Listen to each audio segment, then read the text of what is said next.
Glad to have you with us here on another edition of Ravens Rundown, powered by Chat Sports. Tyler Jones here, and we are looking back on Baltimore Ravens Minicamp as it wrapped up today. 3 practice sessions for John Harbaugh and the crew. We'll talk about whose stock is up and whose stock is down after mandatory minicamp. Before we do, I've been told by the bosses, if we don't get 20 subs off today's video, we are shutting this channel down. We will never produce a video ever again. So I'm not trying to threaten y'all. I'm just passing along a message I've been told. So don't let that happen. Subscribe now for free for the latest happenings in your Baltimore Ravens all off-season long. Daily news and rumors.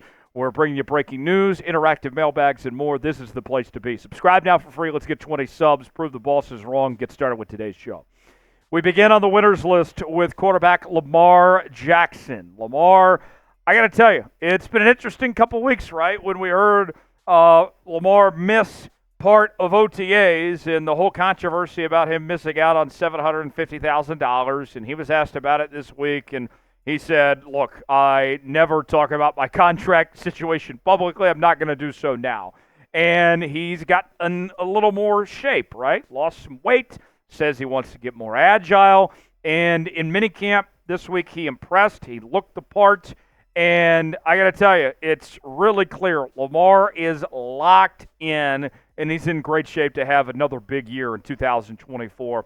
BaltimoreRavens.com had this to say about Lamar. Lamar Jackson made a couple of throws that stood out. One was a deep shot down the sideline that tight end Mark Andrews caught perfectly in stride despite tight coverage from linebacker Malik Harrison. Another was a laser to Rashad Bateman on the far sideline. Jackson missed some time at OTAs and had a few interceptions at minicamp, including another to Roquan Smith on Thursday, but he had a good minicamp. And when I look at Lamar Jackson, think about this, folks. When it comes to perspective and the building blocks and all that, remember, Lamar Jackson didn't really get comfortable and start playing great until about the second half of last year when the offense was really installed. That's when things started to pick up. I think if you're going into this year, one thing to think about is this group, Lamar and this offense, is not picking up from where they were at this point last year. They're picking up from where they left off at the end of the season. I think that's important. I mean, you look at, last year was an MVP campaign, but if we're going to be honest with you, those numbers were just all right. They weren't great off-the-chart statistics. I think Lamar this year in this system, now that he's adapted and everything and everybody's picked it up, is going to take that big step forward to have a spectacular campaign, even better than what he did last year. Who's the winner from Ravens Minicamp? We start with Lamar. We get plenty of names to get to in a moment. What say you? Whose stock is rising? Let us know in the comment section below who that is. Let's go to the losers list now. This is where we find Rashad Bateman. And I have unfortunate news to give you on Rashad Bateman making this list. No one wanted to hear this on Bateman at all. This is not what we were hoping for, as expectations are very high for Rashad Bateman, right? Stepping into that number 2 receiver role. OBJ's out of the building now and playing alongside Zay Flowers. Expectations are high. He's got a new 3-year contract, $15 million.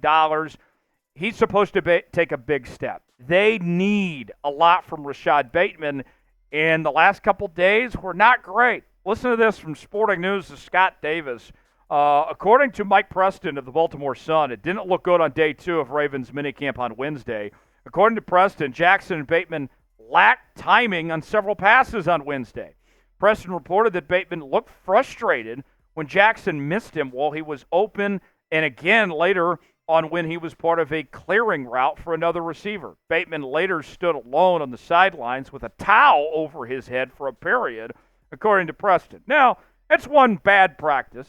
It happens, gets to the best of us. But when you look at the statistics of what Bateman's done over the last few years, you just sit here, I think, finding yourself kind of nervous, right? Like, oh, here we go again, right? I mean, he's had problems staying healthy and, making an impact of sorts.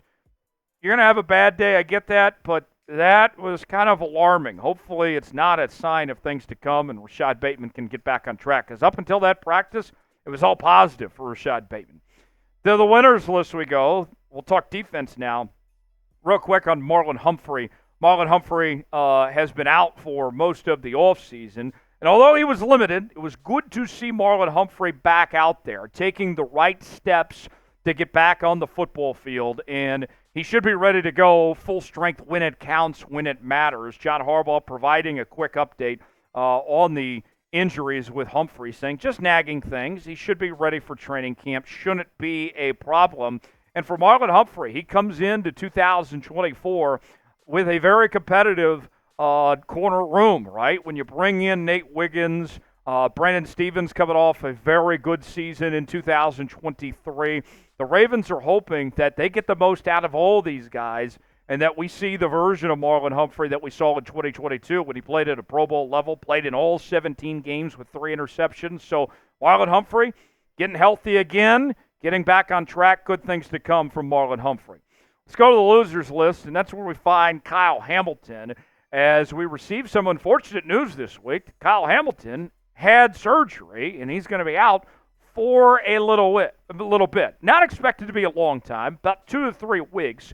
Sounds like he's going to be fine, but you think about it, there isn't a ton of depth at the safety spot, right? Since Geno Stone's departure, your next guy up is Ardarius Washington, who's a bit unproven. So you're sitting here saying to yourself, oh no, I sure hope Hamilton is going to be okay, that this doesn't add up, right?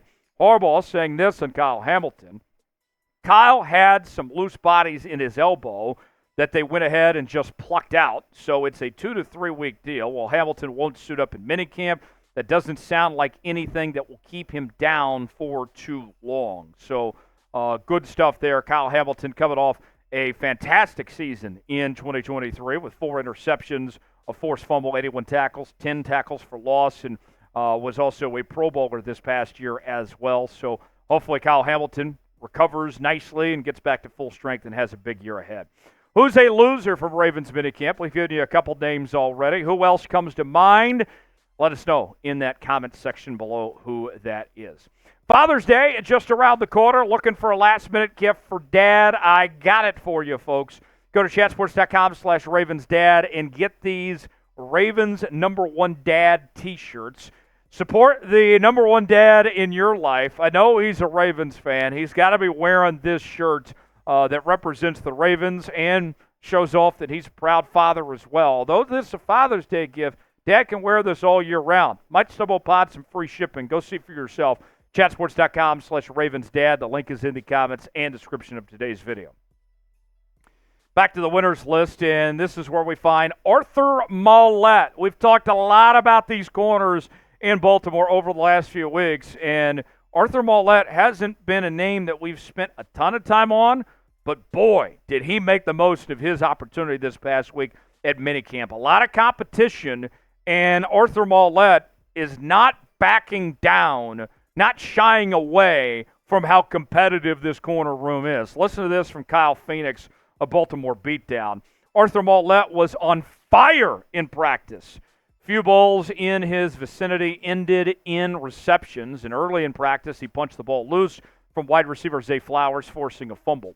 Maulet recovered the fumble. The defense roared in celebration, and a couple defensive linemen lifted Maulet into the air, chanting Maulet's name. Later on, Maulet intercepted Jackson, drawing more cheers from the defense. Maulet, coming off a campaign last year where he played in 14 games, accounted for 37 tackles, 5 tackles for loss, 1 interception, 5 pass breakups. Maulet expected to be one of your nickel corners in this Ravens defense. He doesn't cost you a ton of money. He's got some good experience. I'll take Arthur Maulet on my team any day. Great to see Arthur Maulet making his presence known. Now, let's turn our attention to Tylan Wallace at the wide receiver position. Pressure's on Tylan Wallace to capture one of those last wide receiver spots on this roster. He's a roster bubble candidate, and he did not look great. And he can't afford to have bad days like he did today on Thursday if he's going to stand out. Because the job for Tylan Wallace, the Ravens don't need special teams specialists, right? You're looking for guys that can do multiple things. And with Tylan Wallace, we know he can return kicks and punts. He had the walk-off win against the LA Rams last year. That was cool, but they need to see more of him as a receiver. They need to see the version that we saw when he was coming out of Oklahoma State a couple years ago. And his receiving abilities, it wasn't a great day on Thursday. Here's more from The Athletic. The day started poorly for the fourth-year wide receiver Tylan Wallace, who couldn't haul in a well-thrown deep pass by Johnson in the end zone and then dropped a short pass from Jackson moments later. So not great for Tylan Wallace there. We'll see if his impact improves here over the coming weeks ahead, and ultimately if he's going to make the roster or not. You see his career stats. I mean, you talk about work to do. 7 catches, 67 yards. That's it. That's all he's done in 37 games. Tylan Wallace got to do more than that if he expects to stay around, and especially with everything we've heard about Tez Walker, how good he's looked over the last couple of weeks. Is Tylan Wallace going to get cut? What do you guys think? Y for yes, in for no, 2 options. Weigh in. Let us know which one is in the comments section. Let's talk Isaiah Likely now, and if you've been following this show for any length of time, you know I am a big Isaiah Likely fan. I loved what he did last year, filling in for Mark Andrews when Mark Andrews went down. The offense didn't miss a beat, and Likely's had a very good offseason to this point, and honestly, I think he's turning into a star right before our very eyes, folks. I think the sky's the limit for Isaiah Likely here. He's got a bright future, and he's making the most of the opportunity. The next thing I want to see is Todd Monken get creative and get him and Mark Andrews both on the football field together, get those 12 personnel packages where you can both have them involved in the receiving game at a high level, especially when we talk about the lack of depth at the receiver spot, right? Here's more from BaltimoreRavens.com on his performance. During 11-on-11 drills, Likely skid for a lofted pass by Lamar Jackson over the middle and snagged it with one hand. A jaw-dropping athletic play that drew big reactions from Ray Rice, Jacoby Jones, Corey Graham, and others. He climbed that hill, Rice said, with wide eyes. Likely made another impressive leaping catch during 7-on-7 drills, skying above a linebacker Trenton Simpson to make a high snag. The two exchanged friendly words after that one. Likely, his role increased in that second half. We mentioned when Andrews went down and ended up with solid numbers. 30 catches, 411 yards, 13.7 yards per reception, 5 touchdowns. Really kind of saved the season. Had Isaiah Likely not played like he did in the second half of the year, who knows what would have happened with that Baltimore Ravens team last year. So I'm excited about Isaiah Likely. Our last winner today is none other than the rookie Nate Wiggins, the corner out of Clemson. We have talked about him a lot here on the channel, and he has had a fantastic offseason. Put on some weight.